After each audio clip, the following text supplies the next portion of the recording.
Assalamualaikum warahmatullahi wabarakatuh. Alhamdulillahirabbil alamin. Assalatu wassalamu ala asrofil anbiya'i wal mursalin Sayyidina wa maulana Muhammadin wa ala alihi wa sahbihi ajma'in, amma ba'du.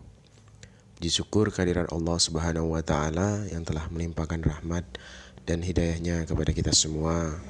InsyaAllah kita semua dalam keadaan sehat walafiat dimanapun saudara berada.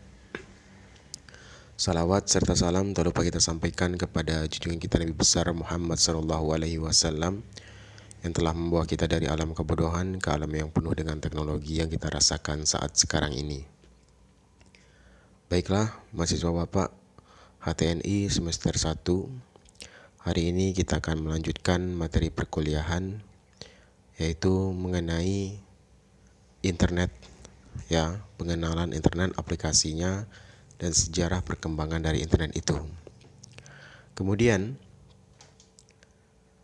adapun beberapa sub pokok yang akan saya bahas mengenai internet, yaitu mengenai sejarah internet, kemudian keunggulan internet, kegunaan internet, pertumbuhan internet, perangkat keras yang digunakan, dan fasilitas internet apa saja yang bisa kita manfaatkan dalam kehidupan sehari-hari. Dan berikut akan sama-sama saya jelaskan mengenai internet ini.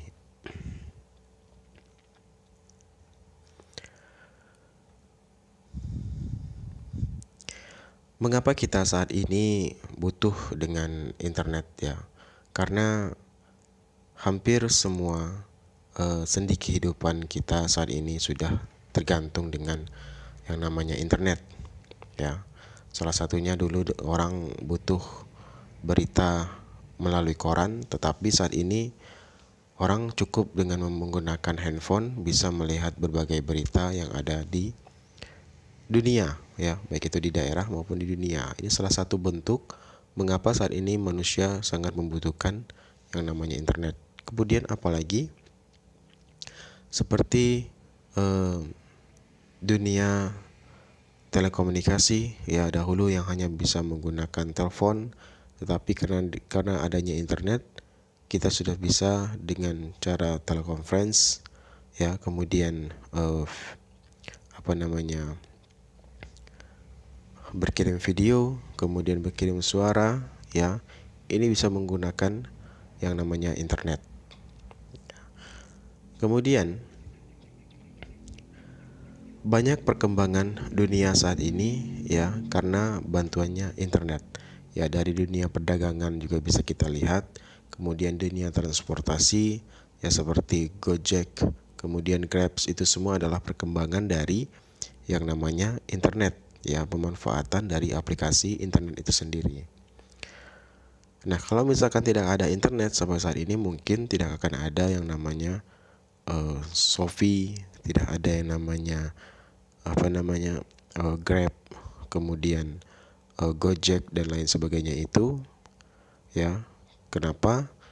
Ya, karena itulah kenapa saat ini kita sangat butuh yang namanya internet. Ini sudah sangat masuk kepada setiap sendi kehidupan dalam manusia. Saya lanjutkan saja, ini mengenai sejarah dari perkembangan internet, ya.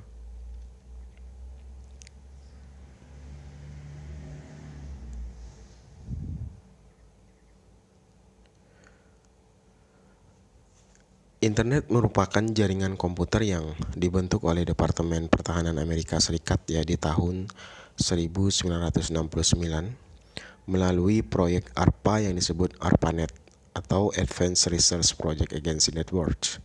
Nah, di mana mereka mendemonstrasikan bagaimana dengan hardware dan software komputer berbasis unik kita bisa melakukan komunikasi dalam jarak yang tidak terhingga, ya, melalui saluran telepon. Proyek ARPANET ini merancang bentuk jaringan, kehandalan beberapa besar informasi dapat dipindahkan, dan akhirnya semua standar yang mereka tentukan menjadi cikal bakal pembangunan protokol baru yang sekarang dikenal sebagai TCP/IP atau Transmission Control Protocol atau Internet Protocol. Nah, tujuan awal dari dibangunnya proyek itu adalah untuk keperluan dari militer. Ya, pada saat itu Departemen Pertahanan Amerika Serikat US Department of Defense membuat sistem jaringan komputer yang tersebar dengan menghubungkan komputer di daerah-daerah vital untuk mengatasi masalah bila terjadi serangan nuklir dan untuk menghindari terjadinya informasi terpusat yang apabila terjadi perang dapat mudah dihancurkan. Pada mulanya, ARPANET ini hanya menghubungkan 4 situs saja, yaitu Stanford Research Institute, University of California, Santa Barbara, University of Utah, di mana mereka membentuk satu jaringan terpadu di tahun 1969. Dan secara umum, ARPANET diperkenalkan bulan Oktober 1972.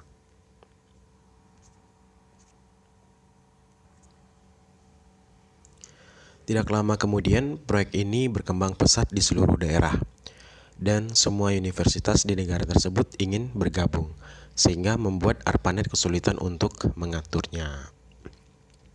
Nah, oleh sebab itu, ARPANET dipecah menjadi dua, yaitu MILNET, ya, ini untuk keperluan militer, dan ARPANET baru yang kecil untuk keperluan non-militer, seperti universitas-universitas.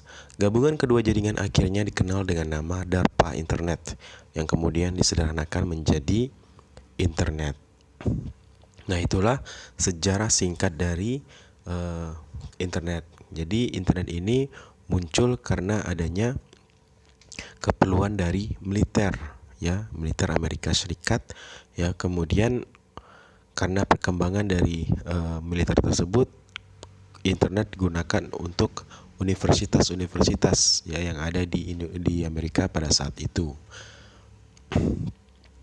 Sehingga Internet bisa kita rasakan sampai saat sekarang ini karena adanya gabungan kedua jaringan yang dikenal dengan DARPA Internet tadi, yang disingkat kemudian menjadi Internet, ya. Kemudian apa saja keunggulan dari Internet? Ya, keunggulan Internet dibandingkan dengan media lain adalah yang pertama, dia komunikasi murah, ya. Kemudian kita dengan menggunakan Internet, kita dapat menggunakan berbagai aplikasi yang saat ini yang ada di setiap smartphone yang ada, ya, baik itu WhatsApp dan sosial media lainnya seperti Facebook, Instagram. Kita bisa menggunakannya untuk berkomunikasi, ya, dengan simple, dengan cara mudah, ya, dengan cara menggunakan berbagai aplikasi tersebut. Kemudian sumber informasinya besar, ya. Penggunaan internet itu tidaklah serumit yang dibayangkan oleh banyak orang, ya. Dengan berbagai sistem informasi yang ada, penggunaan internet dapat mudah dipahami oleh banyak orang, ya. Kemudian tantangan baru untuk berusaha. Ya, internet bukan saja digunakan di dunia pendidikan ataupun di dunia bisnis, ya. Nah, internet ini saat ini sudah sangat dimanfaatkan oleh banyak pebisnis atau pengusaha besar, ya, seperti yang bisa kita lihat seperti Lazada, Shopee, kemudian ada beberapa perusahaan-perusahaan besar di dunia otomotif, ya, seperti Gojek, Grab dan lain sebagainya. Ini menjadi sebuah tantangan baru bagaimana memanfaatkan internet dalam dunia bisnisnya. Kemudian keterbukaan tanpa sensor. Nah, inilah salah satu keunggulan internet yang harus dimanfaatkan dan tetapi juga harus dijaga, ya. Internet sifatnya terbuka, ya, siapapun bisa memanfaatkan teknologi internet ini. Tetapi ada hal-hal yang tidak baik kadang itu digunakan oleh sebagian orang, ya, dengan memanfaatkan internet untuk hal-hal yang tidak baik. Nah, ini keterbukaan yang ada di dalam internet, kita harus bisa memfilter, ya, mana hal yang baik dan mana yang buruk kita gunakan di dalam penggunaan internet ini sendiri. Kemudian jangkauan yang tidak terbatas. Nah, inilah keunggulan dari salah satu internet. Siapapun bisa menggunakan internet, ya. Dimanapun saat ini kita dapat mengakses internet, ya. Mungkin ada beberapa wilayah yang ada di Indonesia atau di dunia saat ini belum mampu mengakses yang namanya internet, tetapi hampir di sebagian dunia sekarang ini sudah bisa untuk mengakses yang namanya internet, ya. Inilah beberapa keunggulan dari internet itu sendiri. Kemudian kita masuk dari kegunaan internet. Banyak sekali ya kegunaan yang menguntungkan yang didapatkan dari internet dalam semua bidang, baik itu bisnis, akademis, pemerintahan, organisasi, dan lain sebagainya. Antara lain, internet sebagai media komunikasi. Nah, seperti saya jelaskan tadi, internet bukan saja untuk kita berusaha atau berbisnis, tetapi internet pertama kali digunakan hanyalah untuk berkomunikasi, ya. Baik itu menggunakan suara maupun menggunakan video, ya.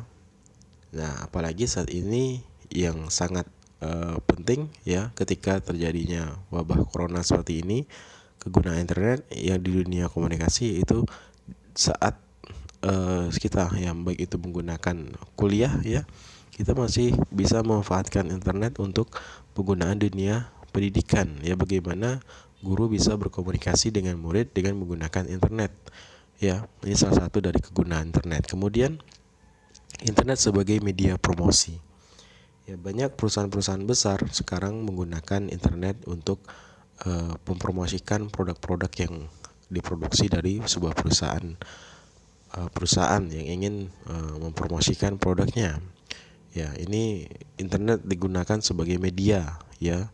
Dulu mungkin hanya menggunakan televisi, kemudian media cetak untuk mempromosikan produk-produk yang dihasilkan dari sebuah perusahaan, tetapi sekarang internet sudah banyak digunakan ya, baik di Instagram, Facebook, dan lain sebagainya. Itu di sosial media banyak kita lihat promosi-promosi sebuah produk dari sebuah perusahaan ya, dalam memudahkan untuk mempromosikan produknya kepada setiap orang.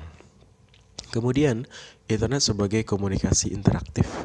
Ya, internet karena dia sifatnya itu online ya, kita bisa berkomunikasi secara langsung kepada siapapun saat ini ya. Kita bisa menggunakan WA, kemudian menggunakan sosial media lainnya untuk berkomunikasi secara interaktif. Kemudian internet sebagai alat research dan development ya. Internet bukan yang saya bilangkan tadi, bukan saja sebagai media komunikasi, kemudian media promosi dan komunikasi, tetapi internet juga sebagai alat research dan development, yaitu untuk penelitian di dunia pendidikan dan lain sebagainya. Nah, berbagai hal ilmu yang ada di internet bisa kita gali dan kita olah ya, sehingga mendapatkan ilmu-ilmu baru ya. Itulah penggunaan salah satu dari internet. Kemudian internet sebagai pertukaran data ya. Nah, itu tadi kita bisa mengirimkan file ya, baik itu dalam bentuk gambar, video maupun lain sebagainya. Kita bisa memanfaatkan internet dalam berkirim data. Dahulu mungkin orang mengirim surat ya menggunakan pos, tetapi sekarang dengan internet kita bisa menggunakan internet untuk pertukaran informasi.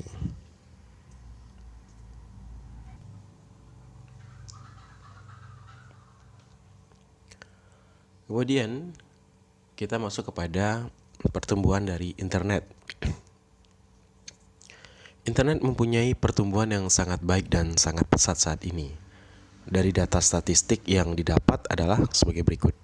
Yang pertama, 3 juta host sudah terkoneksi di akhir tahun 1994.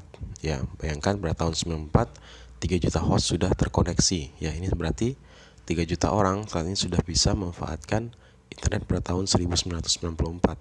Kemudian populasinya terus bertumbuh ya. 30 juta pengguna pada tahun 1995. Nah, ini terus mengalami pertumbuhan 10% tiap tahun. Ya, 100 juta pengguna pada tahun 1998. Diperkirakan tahun 2015 semua orang akan terhubung ke internet ya. Kemudian email mendominasi 75% hubungan bisnis pada saat ini ya. Inilah pertumbuhan internet ya. Bisa kita bayangkan sekarang sudah tahun 2020 Ya, hampir semua orang dari kecil sampai besar saat ini sudah sangat tergantung dengan yang namanya internet. Ya, kita semua sudah sangat banyak menggunakan perangkat internet ya dalam kehidupan sehari-hari, baik itu di handphone maupun di PC. Kemudian perangkat untuk mengakses internet. Ya, untuk dapat melakukan koneksi ke internet secara umum, langkah-langkahnya perlu disiapkan adalah ini kalau kita menggunakan perangkat PC ya. Perangkat keras seperti hardware, komputer, dan perangkat lainnya itu butuh ada yang modem dan lain sebagainya. Kemudian ada perangkat lunak ya, ini untuk menjalankan dari sebuah software itu sendiri. Kemudian koneksi ke internet melalui penyedia layanan akses internet atau ISP, Internet Service Provider. Nah, apa saja perangkat kerasnya? Ya, selain dari hardware komputer yang umum, juga diperlukan beberapa hardware tambahan sehingga memungkinkan kita mengakses internet melalui komputer. Nah, berikut ini adalah beberapa hardware yang diperlukan. Yang pertama, itu ada modem ya. Ini terdiri dari modem internal atau dan modem eksternal. Ya, alat ini juga digunakan untuk mentransmisikan data dalam bentuk gelombang elektromagnetik dari satu komputer ke komputer lain atau alat untuk mengubah sinyal analog menjadi sinyal digital dan sebaliknya. Kemudian ada kabel UTP atau Shielded Twisted Pair dan STP Shielded Twisted Pair. Nah, ini kabel buat jaringan atau kabel jaringan ya antara modem dan komputer nanti. Kemudian ada konektor EG45. Ini digunakan sebagai penghubung kabel dari UTP itu sendiri ya. Jadi konektor EG45 ini nanti juga sebagai konektornya ya, yang buat menghubungkan kabel UTP dari modem ke komputer. Kemudian ada kabel coaxial. Ini digunakan sebagai peredam sinyal agar tidak membalikkan dan mengganggu sinyal aslinya. Kemudian ada wireless adapter. Ini digunakan sebagai pengendali peripheral yang terpasang tanpa menggunakan kabel. Kemudian ada switching. Ini digunakan untuk menghubungkan jalur komunikasi data dari setiap segmen jaringan ke jaringan tertentu. Kemudian ada router. Ini digunakan juga untuk memilih jaringan tujuan dan meneruskan pengiriman paket data jaringan khusus. Perbedaan router dibandingkan modem adalah router hanya digunakan dalam server jaringan. Kemudian ada Ethernet card atau LAN card. Ini digunakan sebagai kartu antarmuka jaringan untuk transmisi data antar komputer yang terkoneksi. Nah, modem adalah singkatan dari modulator demulator ya, yang berfungsi untuk mengkonversikan data digital ke data analog dari komputer pengguna ke komputer server melalui jalur telepon dan sebaliknya. Nah, ini bisa dilihat gambar di bawah ya, dari penggunaan internet tadi ya, dari komputer kemudian dikirim melalui telepon network kemudian masuk ke terminal. Adapun macam-macam modem, ini ada modem dial-up ya, jenisnya dapat dibagi dua. Yang pertama, modem eksternal ya, biasanya dia dilengkapi dengan panel atau LED atau LCD yang menampilkan info tentang apa yang sedang dilakukan oleh modem kita, yang mana berguna untuk membantu kita permasalahan yang terjadi. Tidak menggunakan slot di dalam komputer kalian, dapat dinyalakan atau dimatikan secara terpisah dari komputer. Lebih mudah dipindah tempatnya. Contohnya, kita dapat menggunakan modem eksternal yang sama untuk komputer desktop ataupun laptop ya. Di daerah yang rawan dengan masalah petir lebih aman bila menggunakan modem eksternal ini. Kemudian ada modem internal. Nah, ini lebih mudah dipasang, biasanya lebih mudah karena tidak memiliki cache dan power supply terpisah. Mencegah orang lain untuk bertindak iseng terhadap modem karena terletak di dalam komputer. Ya, dia tidak menggunakan kabel yang semrawut, dia lebih menghemat tempat dan juga menghemat biaya untuk membeli kabel serialnya. Kemudian ada modem GSM atau CDMA. Nah, modem jenis ini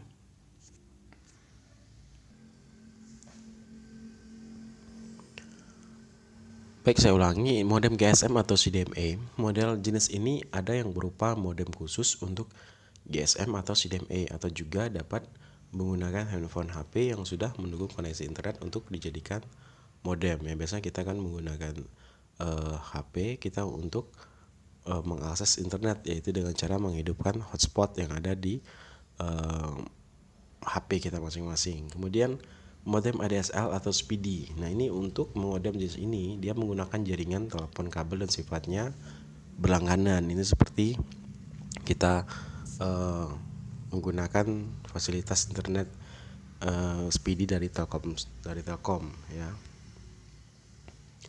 Kemudian perangkat lunak atau software. Nah, ini kebutuhan perangkat lunak atau software ini sangat ditentukan oleh kebutuhan hardware yang digunakan.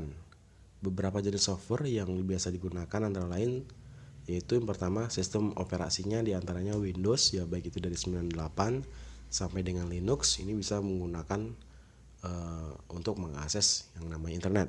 Kemudian ada browser diantaranya Internet Explorer, Mozilla Firefox, Google Chrome, Opera Netscape, Navigator, Safari dan lain sebagainya. Nah, ini juga untuk cara mengakses internet menggunakan komputer.